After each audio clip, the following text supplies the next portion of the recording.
Welcome to Verified RX, your prescription for success. Brought to you by the Vizient Center for Pharmacy Practice Excellence. Data dominates nearly every sector, and drug shortages are a prime area to leverage data solutions. With me today to explore novel approaches and future implications are Stephen Colvill, Executive Director of RISCS, and Dr. Nikola Markoski, Manager of Pharmacy Analytics and Clinical Insights at Vizient. I'm Gretchen Brummel, your program host. Welcome to the podcast. Thank you. Great to be here. Tell us about your backgrounds. I'm Stephen Colvill, Executive Director of RISCS. Data is near and dear to my heart. Everything that we do at RISCS is all around data. We're a drug supply chain rating and certification organization. We take data from many different data sources, but primarily from pharmaceutical manufacturers themselves. We analyze that data, evaluate it, and then distill it in a way that can be embedded into day-to-day purchasing and contracting decisions. As a GPO, as a health system, as a wholesaler or distributor, any purchaser can use that data to better inform their contracting and purchasing decisions and identify reliable suppliers and suppliers that are investing in resilience. I'm also an assistant research director with the Duke-Margolis Center for Health Policy, leading the launch of our new drug supply chain consortium at the center. Our mission is to improve health equity, and the value of healthcare. But our supply chain consortium in particular is very focused on improving the reliability of the drug supply chain and finding innovative solutions to make sure patients have access to the medicines that they need. I'm also a member of the End Drug Shortages Alliance, and I receive fees as an advisor from Medicines 360. I'm also an advisor for Angels for Change. Well, thank you for that background. Nico, what about you? My name is Nikola Markoski. I'm a clinical pharmacist. I have formal residency training at Northwestern Memorial Hospital in Chicago, Illinois, where I completed my PGY2 specialty in health system pharmacy administration and leadership before transferring over into the Vizient space. I help oversee the three primary buckets of drug shortages of data. We have everything from data procurement to data manipulation, actually working with the data, and then actual presentation with the data. And I've had the fortune and privilege to work with Stephen here with the End Drug Shortages Alliance. We've collaborated with that alliance on many shortage topics, from mitigation strategies to proactive advocacy statements. And the core of that is always data. Fantastic backgrounds from both of you, and I can see how this really sets you up to talk about this. We've discussed drug shortages a lot on Verified RX, so tell me how using data can change the discussion. Data is great. It's necessary, but there's some important questions around data. Data on what? What are you assessing? Who's generating the data? Are the analytics off of the data useful? How will the data be communicated? It's a few different steps: generation, manipulation, presentation. I've seen a lot of steps made in being able to look at current situations, whether it's a disruption in the supply chain, and have reactive steps that can be taken after that, assessing what the impact of a short-term disruption might be. There's also opportunities to look more at proactive ways to assess the supply chain. How can we look at going forward over the next year or 3 years or 5 years? Where do different risks exist, and how can we take steps now to structurally improve over the long term? Most of the times when data is communicated in the supply chain, it's from one supply chain entity to one other supply chain entity. Linear communication. A hospital might experience a shortage, and then they communicate with their GPO, who then communicates with a manufacturer, who then might communicate with a raw material supplier. And we need to move more towards multidimensional communication, where one entity in the supply chain does an evaluation or gathers data, presents data once, and it's used by many different organizations in the supply chain. That can create efficiency and better information for everyone. We have to realize that data should serve as the source of truth for everything. We're making decisions that ultimately impact patients. At the core of that, medicine is guideline, evidence-based driven decisions and care and treatment. And at the core of that is data. That's what evidence means. It's the same thing with drug shortages. What we need to change the discussion to is, how can we get the best pricing? Pricing within the Western hemisphere is very expensive when it comes to medications. Now with drug shortages, it's kind of changed that landscape, and we've realized that we're all operating within this ecosystem, but we're all silos within this ecosystem. And each of us have data that's unique to our respective organizations and institutions. But in order to get to the core of shortages and in order to fix the problem, we have to realize that it's all multidimensional. It's not only multidimensional communication, it's looking at upstream data all the way down to downstream data, all the way to the patient level. We have a finite amount of resources. We have a finite amount of inventory at one time. We have a finite amount of supply production and capacity at one time. And in order to understand that strain, in order to be able to mitigate it or to be able to respond appropriately, that requires data analysis. So at the core, data is the source of truth and should be guiding the decisions, very similar to how we do any sort of medical treatments.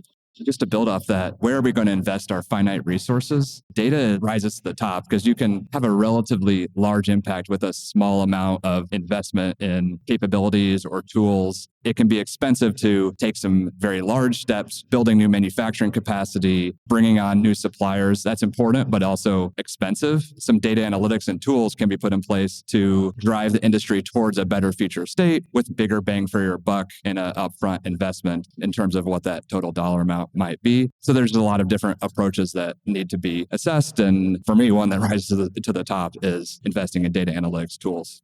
It's really insightful. And I definitely heard the integration theme from both of you in your responses. So what approaches have been attempted so far in the data space? You'll see a lot of the conversation lately has evolved around predictability and has revolved around AI and trying to predict the next shortage. But the reality is, I don't consider those successes yet. They're still very in early development. We don't understand the current landscape and really have good surveillance of the entire market space, which is necessary in order to be able to truly mitigate and respond to drug shortages. And you have to have that understanding first before you get to the predictability aspect. Some of the work done through the End Drug Shortages Alliance are great case studies of what's been successful. We have a rapid response team in the End Drug Shortages Alliance, and that team is tasked with anything that truly requires a rapid response. This is a collective of subject matter experts from the data side, the clinical side of things, as well as the operational side of things. If we can successfully take some of that burden off of that front line and allow them the time to get to what they really need to, which is taking care of patients, I consider that a success. This was one example where we were able to do that.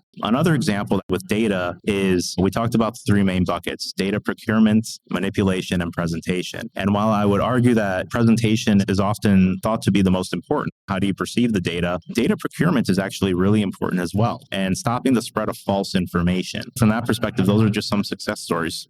So true to your name as a rapid response team then. That is correct. Common buzzword in the healthcare industry is prevention is better than treatment. Treating a problem, we've made some great strides. The examples that Nico gave are great examples of seeing a situation and using data and collaboration to make that better. We also need to think about what can we do to prevent the next disruption from having such a catastrophic impact on patient care. And that takes a very proactive, long-term, several years in advance approach. And that's what we've designed our rating system at RISCS to take a proactive look of what's the likelihood of different events having significant impacts on shortages or on supply chain reliability, not just in the short term, but for whatever that unforeseen event might be. And just looking at different KPIs and major points of failure that have happened in the past and assessing where are those supply chain risks and vulnerabilities and shining a light on manufacturers and other supply chain entities that are investing in reducing those risks. There are a lot of concerns with significant pricing of medications in the US, which are very valid and concerns. There are significant issues with affordability, but there are also a lot of medications that are so inexpensive that those risk mitigation plans to ensure that life-saving, essential, yet cheap, often generic drugs are available for patients. So being able to assess reliability of supply and put tools in place to be able to identify where those vulnerabilities exist are really important. A few examples that I'd reference. One is FDA's Quality Management Maturity Program, which has been in development for a few years. And there's a lot of potential with that program to be able to identify that manufacturers are investing in quality culture, in modernized equipment and facilities that are committed to ensuring that especially life-saving essential drugs are going to continue to be available in the future, but also early on in development. USP's medicine supply map and their vulnerability scores. Another great example of recognizing that there's differences in reliability of one supply chain to the next and being able to pinpoint where those vulnerabilities exist. There's a real need to progress many of these different tools. All of them are promising, but also early on in their life cycle. So taking them to the next step is critical at this point. Where do we see things going in the future?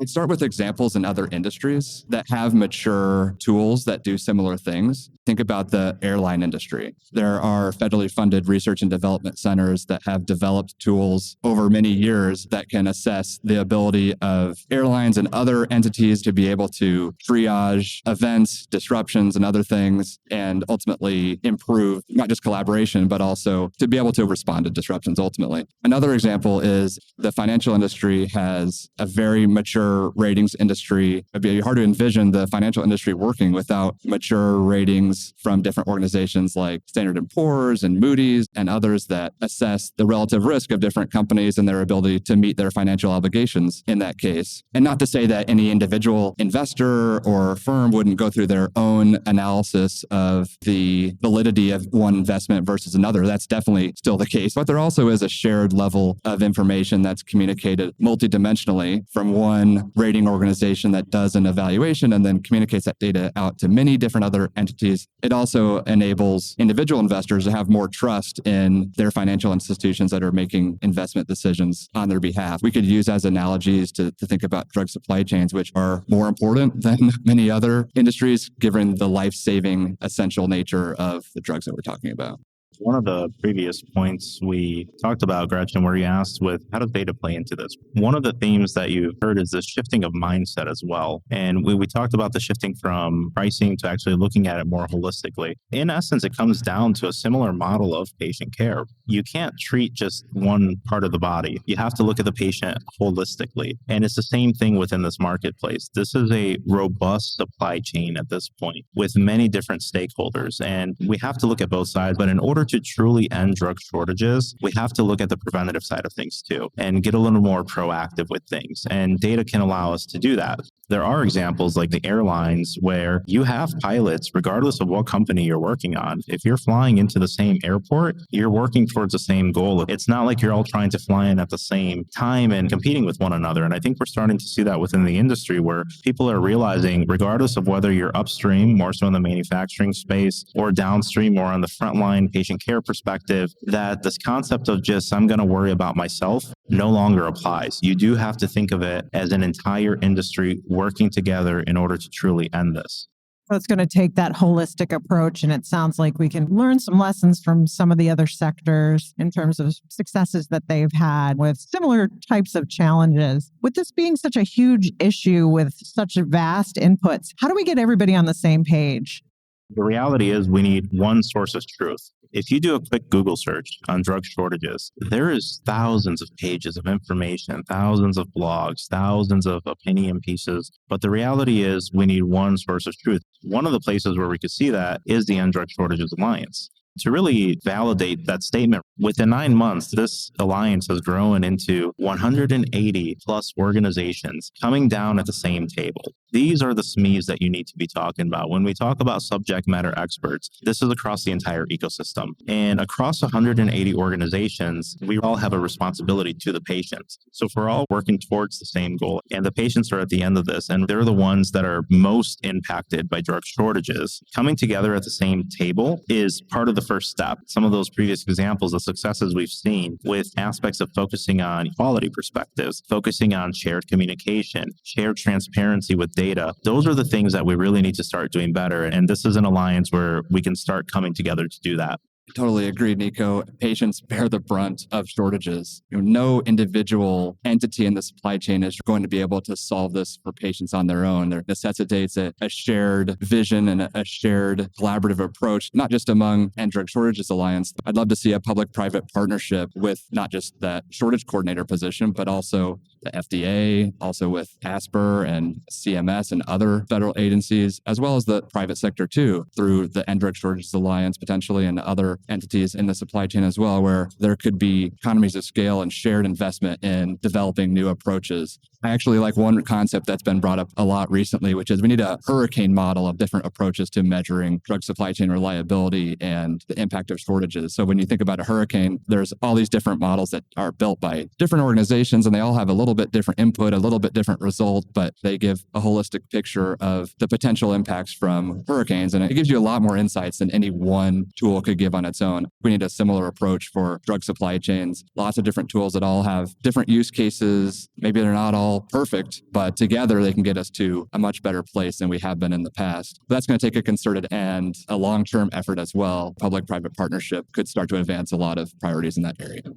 I remember when I first received my white coat, one of the first things my father said to me is, your responsibility has now changed. You're responsible for more than just yourself. And the reality is, anyone working within any aspect of the pharmaceutical industry, we all have a responsibility to our patients, and we all have a responsibility to those that we serve. Taking it beyond even the public-private sector, this is a call to action to everyone listening in on this podcast, that we all have this shared responsibility and that there are things that you can do, even if you think, well, I'm just one person in one institution or whatever the case may be. That concept of an ecosystem, in order for it to truly thrive, every single aspect has to work together. And that's what I would say is what it's really going to come down to. If we really want to get on the same page, every single player has to have a part in that.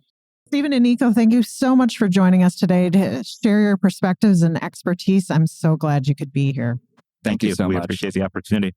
And listeners, please join us for more Verified RX podcasts. Subscribe today, like us, and send us your comments. We'd love to hear from you. Verified RX is your prescription for success and is brought to you by the Vizient Center for Pharmacy Practice Excellence. I'm Gretchen Brummel. Thanks for listening.